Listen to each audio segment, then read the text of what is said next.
Ernesto Guevara, or Che Guevara as we know him, was born not on June 14, 1928, as his birth certificate states, but the previous month, May 14, 1928.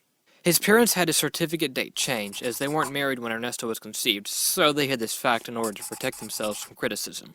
In 1948, Che entered the University of Buenos Aires to study medicine. In 1950, he decided to substitute his college pursuits with 2 motorcycle trips through the rural areas of northern Argentina and most of South America. These excursions ended up vastly changing his view on politics, himself, and the world around him. After he returned to Argentina, he completed the rest of his college studies and received his medical degree in June 1953. After the graduation, he set out from Argentina once again, which began his new stage in life as a fighter and leader in the Cuban Revolution. Contrary to those who sport Che shirts, he wasn't fighting for cultural change, but for a traditional communist Marxist revolution. He didn't care about personal freedoms and rights. In fact, Che went as far to say that he wanted an individual to disappear from the nation, and that it is a criminal act to think of individuals.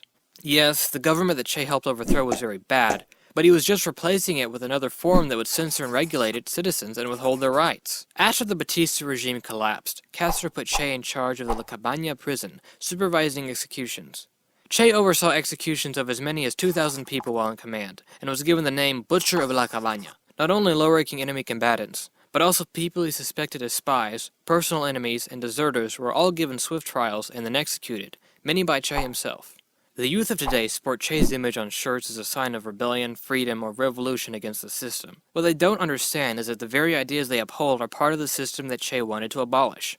By the mid-60s, the crime of listening to rock and jazz or effeminate behavior got thousands of youth yanked off Cuba's streets and parks by the secret police, and dumped in prison camps with "Work will make men out of you" in bold letters above the gates and with machine gunners posted on the watchtowers. Youth must refrain from ungrateful questioning of government mandates, commanded Che Guevara. Instead, they must dedicate themselves to study, work, and military service. And what of those youth who stayed up late at night and thus reported to work tardily? Youth, wrote Guevara, should learn to think and act as a mass. One of the ironies of the legacy of Che Guevara is that it's the face of a communist leader that is used to sell t-shirts in capitalist America. You can pretty much divide those who wear shirts into 2 groups. People who know who Che Guevara was and what he did and are actually communist or Marxist, and the other group, middle-class teenage rebels that Che would have had shot or imprisoned.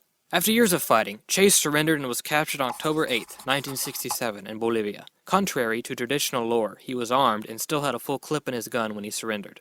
Che was executed the next day, on October 9, 1967.